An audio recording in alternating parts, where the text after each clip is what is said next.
Episode 1.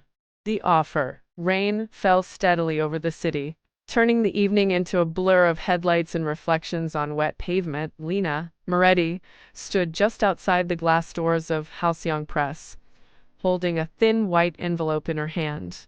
The paper had already started to soften from the damp air. The ink of the company logo looked faintly smudged, as if the rain itself had decided the letter should not survive the night. She did not need to open it. Again, she already knew every word inside.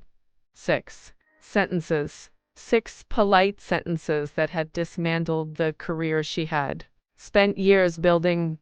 We regret to inform you that your employment with Halcyon Press is terminated effective immediately. The wording had been careful, professional, completely empty of emotion. No explanation. No discussion. Just the decision. Lena slipped the envelope back into her bag and stepped out from under the awning. The rain immediately soaked into the shoulders of her coat, but she barely noticed. Her mind kept replaying the moment from 30 minutes earlier. Her editor standing near the conference table, this stiff look on his face, the way he refused to meet her eyes when he told her the board had made its decision. You know how these things work, he'd said quietly. No, she did not. Not really. For the past 4 years, Lena had believed journalism was about truth, about digging deep enough to uncover the stories powerful people preferred to keep hidden, apparently. That belief had been naive. The article she published 2 days ago had exposed a wealthy tech investor named Daniel Kessler. According to the documents Lena uncovered, Kessler had quietly moved millions through a network of shell companies to fund political campaigns. The evidence had been solid: financial records, anonymous sources, emails that connected the pieces together. She had been proud of that story. It had taken 3 months of late nights and stubborn determination to finish. Now it had taken less than a day for it to cost her everything. Lena walked slowly down the sidewalk, her boots splashing lightly through shallow puddles. The city moved around her without pause. Cars rolled through the intersection nearby.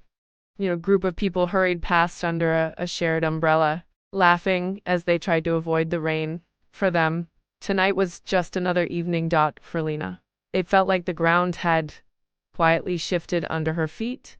Her phone vibrated in her hand. She glanced down at the screen.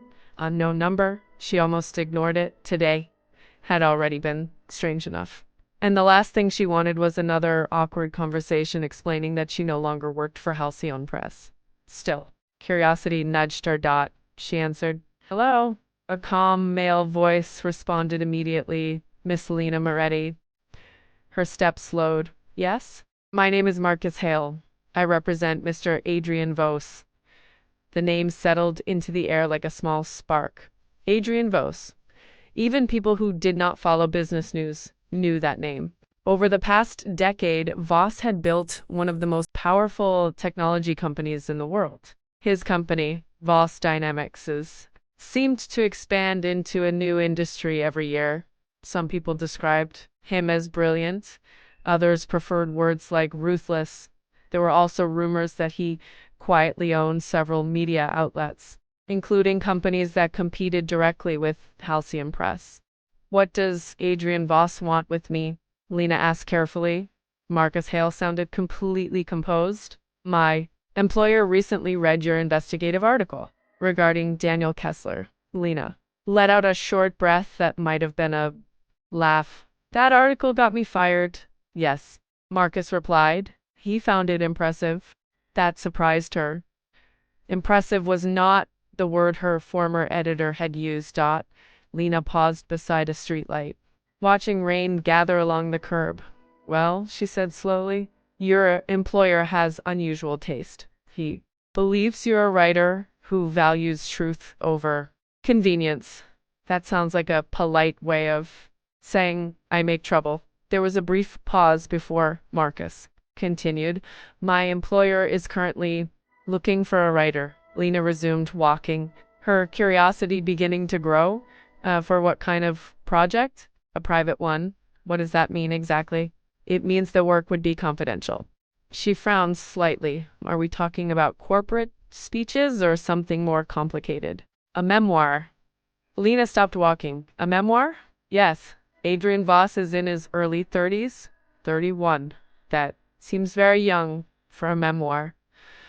Marcus allowed the faintest hint of amusement into his voice. Mr. Voss does not concern himself with what seems typical. That much Lena could believe. Men who reach that level of power rarely worried about what other people considered normal. She pushed damp hair away from her forehead. How much does it pay? She asked. Marcus answered without hesitation. $10,000 per month. The number settled heavily in her mind. 10,000. Her rent alone had been stressing her for weeks.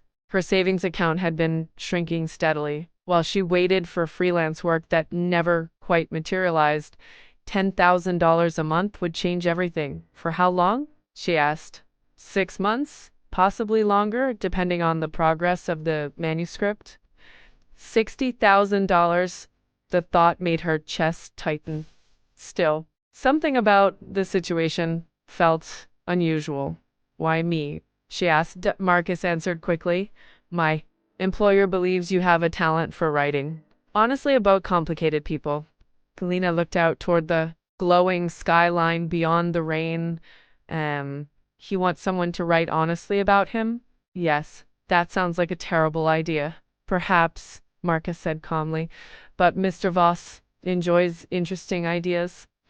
She considered that for a moment. The offer was tempting, almost dangerously so, but Lena had learned the hard way that powerful men rarely offered opportunities without expecting something in return. When does he want to meet? She asked. Tonight. Her eyebrows lifted slightly. Tonight? My employer prefers efficiency. She looked down at her rain-soaked coat and sighed softly. I am not exactly dressed for a billionaire meeting. That will not be a problem. What do you mean? A car will arrive for you in approximately 15 minutes. Lena blinked. That was fast. My employer values time. Of course he did. She leaned against a nearby lamppost, considering the situation carefully. Turning down the offer would mean walking home with no job, no income, and a growing stack of bills. Waiting on her kitchen table, accepting it, meant stepping into the world of a man whose reputation was built on control and power. Still, curiosity had always been one of Lena's strongest weaknesses. All right, she said finally. Send the car. Very good. Marcus paused before adding one final sentence. And Ms. Moretti? Yes? Mr. Voss rarely offers the same opportunity twice. The call ended. Lena slipped her phone back into her pocket and looked down the rain. Soaked street. For a moment, nothing happened. Then, at the far end of the block, a sleek black car turned the corner and rolled slowly toward her. Its headlights cut through the falling rain. The car stopped directly in front of her. The back door opened. Lena stared at it for a moment. Somewhere across the city, Adrian Voss was waiting to meet her, and she had this strange feeling that stepping into this car might be the beginning of a story she would not be able to walk away from. She took a breath, then she stepped inside.